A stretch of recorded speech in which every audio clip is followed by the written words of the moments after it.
आदाब, नमस्कार, अस्सलाम वालेकुम नाजरीन। पल पल न्यूज़ के न्यूज़ रूम से मैं हूं आपके साथ नदीम अकरम। राम नाम जपना पराया माल अपना, ये कहावत आप लोगों ने सुनी होगी, गाने के जरिए भी लोगों के सामने आई है। पर ये मौजूदा हुकूमत के दौरान जो है जीती जागती तस्वीरें देखने को मिल रही हैं।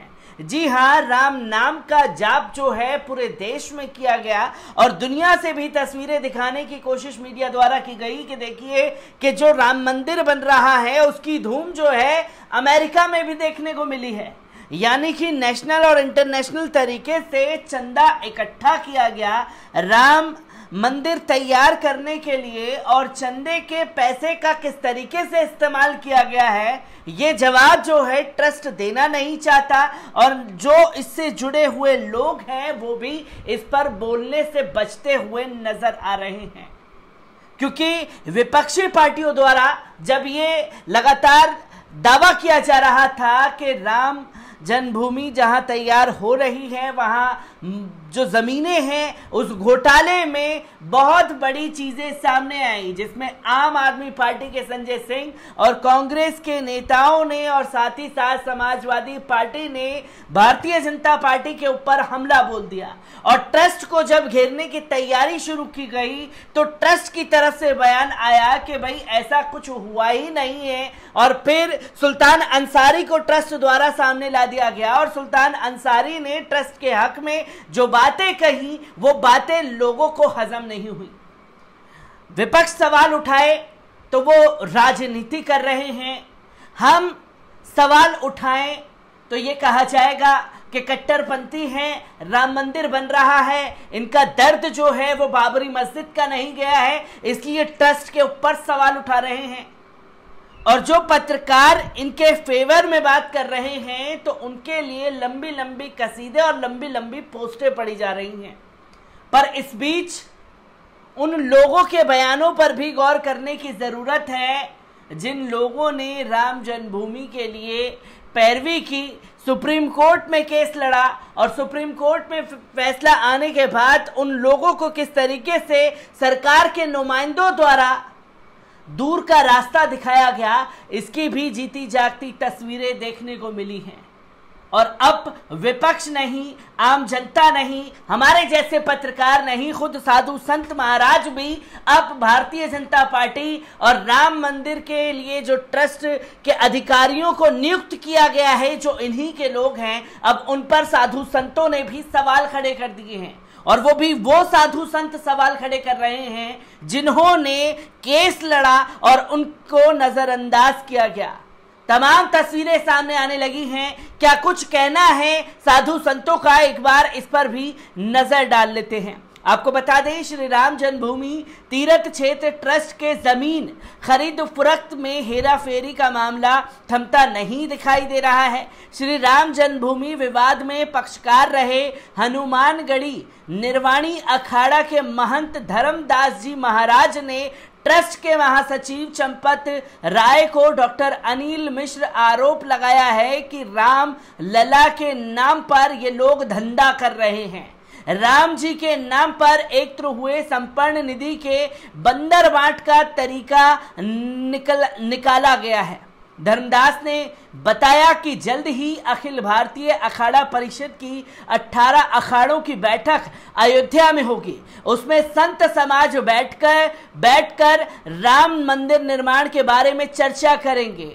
महंत रामदास ने कहा है कि भगवान के दान का पैसा, संपन्न का पैसा, सभी चीज भगवान के नाम से होना चाहिए। ऐसा नहीं हुआ। जब सुप्रीम कोर्ट में मुकदमा रामलला विराजमान के नाम से हुआ और फैसला रामलला के पक्ष में आया तो सारी संपत्ति रामलला की होनी चाहिए। सुप्रीम कोर्ट जैसा चाहता था वैसे ट्रस्ट का स्वरूप नहीं बनाया गया और इनको राजनीति के चंगुल में फंसा दिया गया। ट्रस्ट कोर्ट के मंशा के अनुरूप नहीं बना। राष्ट्र निर्माण में निजी स्वार्थ शामिल है, यही कारण है कि भगवान के पैसे में भी घोटाला हो रहा है। भगवान श्री राम लला पैसे से मंदिर निर्माण के साथ साधु सेवा, संत सेवा, गौ सेवा होनी चाहिए। जो जमीन ट्रस्ट खरीद रही है उसमें होटल, धर्मशाला बनेंगे, व्यवसाय किया जाएगा। देश के लोगों ने संपन्न निधि व्यवसाय के लिए नहीं बल्कि धर्म कार्य के लिए ये पैसा दिया है। महंत रामदास ने कहा है कि रामलला का पैसा खाने वाले, घोटाला करने वाले को भगवान माफ नहीं करेंगे। सरकार को चाहिए कि ऐसे लोगों की जांच कर जेल भेज दे। दास ने कहा कि जिला अधिकारी ट्रस्ट के सदस्य हैं, वे बताएं कि बाग बिजेसर में जमीन की क्या कीमत है, क्या वहां जमीन इतनी महंगी है, यह अयोध्या के जनता को बताना चाहिए। राम जन्मभूमि का पैसा रामलला मंदिर के लिए आया है, उसका दुरुपयोग महापाप है। प्रधानमंत्री और मुख्यमंत्री क्या कर रहे हैं? अयोध्या के संत महात्मा क्या कर रहे हैं? प्राचीन मंदिरों की फकीर परंपरा कैसे चलेगी? राम मंदिर को खत्म करने की उसकी पारंपरिक खंडित हो जाएगी। अयोध्या की जनता महसूस कर रही है कि राम जन्मभूमि हमसे कोई छीन ले गया है। अराजक तत्वों ने हाथ में पकड़ लिया है। राम जन्मभूमि अशोक सिंघल थे महापुरुष, उनकी वजह से लगे थे राम मंदिर आंदोलन में। संपूर्ण मामले पर प्रधानमंत्री और गृह मंत्री समेत सारा समाज और अयोध्या की जनता एक बार बैठकर मंथन करे। तो जो महाराज हैं उन्होंने खुल करके कह दिया है महंत रामदास ने कि जो मंदिर का पैसा लोगों ने श्रद्धा से दिया उसका जो उपयोग है वो दूसरी चीजों के लिए किया जाएगा, क्योंकि राम मंदिर जब बनेगा तो दूर दराज से लोग जो हैं श्रद्धालु वहां पहुंचेंगे। उन श्रद्धालुओं के रहने के लिए होटल, वरना पूरा एक बिजनेस स्ट्रक्चर तैयार कर लिया गया है, जिस पर महंत रामदास जो कि सुप्रीम कोर्ट में पैरवीकार भी थे रामलला जन्मभूमि के, उन्होंने ये बातें खुल करके कह दी हैं कि इसमें घोटाला हुआ है, महा घोटाला है। और अब जो राम मंदिर के नाम पर बंदरबाट है वो खुल करके सभी लोगों का सामने आ गया है। जो लोग इसमें शामिल हुए हैं वो खुल करके गोरख धंधा राम के नाम पर कर रहे हैं, और साथ ही साथ जो लोग इसमें शामिल नहीं हुए हैं वो मोर्चा खोल रहे हैं ट्रस्ट के अधिकारियों के खिलाफ। इससे पहले आपको बता दें कि शंकराचार्य स्वरूपानंद ने भी इसी तरीके के आरोप जो हैं वो लगाए थे भारतीय जनता पार्टी और आरएसएस पर। राम मंदिर जन्मभूमि विवाद को लेकर राजनीति खूब हो रही है। नेताओं के बाद द्वितीश्वर जगत गुरु शंकराचार्य स्वामी स्वरूपानंद सरस्वती ने ज्योतेश्वर में श्री राम जन्मभूमि अयोध्या में हो रहे मंदिर निर्माण के ट्रस्ट के बहाने आरएसएस और बीजेपी पर जमकर निशाना साधा है। शंकराचार्य ने कहा है कि सरकार की तरफ से ट्रस्ट बनाया गया है, उसमें भ्रष्टाचारियों को शामिल कर लिया गया है। चंपत राय कौन थे ये पहले कोई नहीं जानता था, लेकिन उन्हें राम मंदिर ट्रस्ट में सर्वा बना दिया गया। इससे पहले उन्होंने बिना नाम लिए केंद्र में बैठी मोदी सरकार पर भी गौ हत्या बंदी न करने को लेकर निशाना साधा है।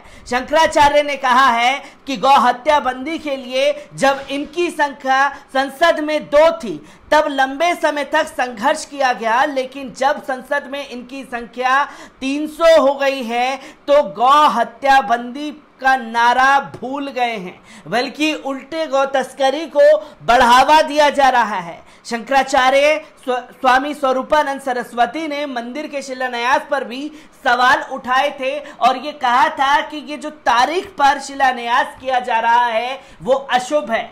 लगातार साधु संत महाराज जो हैं वो खुल करके आलोचना कर रहे हैं, क्योंकि राम मंदिर ट्रस्ट के अधिकारियों को, जिन लोगों को उसमें शामिल किया गया है, बीजेपी और आरएसएस से जुड़े हुए लोग हैं। तब बीजेपी आरएसएस कहीं कोर्ट में नजर नहीं आ रही थी, तब यही साधु संत महाराज जी जो हैं रामलला की पैरवी कर रहे थे, और जैसे ही कोर्ट ने इनके हक में फैसला दिया, अपने लोगों को उसमें डाल करके एक बिजनेस स्ट्रक्चर तैयार कर लिया गया राम मंदिर के नाम पर, और जो महा घोटाला जारी है है। विपक्ष सवाल उठा रहा था तो वो राजनीति कर रहा है, हम सवाल उठा रहे थे तो कहा जा रहा था कि देश के गद्दार हैं, पाकिस्तानी हैं, इसलिए ये सवाल कर रहे हैं। अब साधु संत महाराजों के बारे में ये भारतीय जनता पार्टी और आरएसएस के लोग क्या कहेंगे, क्योंकि ये राम के नाम को बदनाम करने का काम जो है वो मौजूदा सरकार द्वारा किया जा रहा है। राम मंदिर महाघोटाले से जुड़ी हर एक तस्वीर आप लोगों के साथ यूं ही साझा करता रहूंगा। दीजिए इजाजत, शुक्रिया।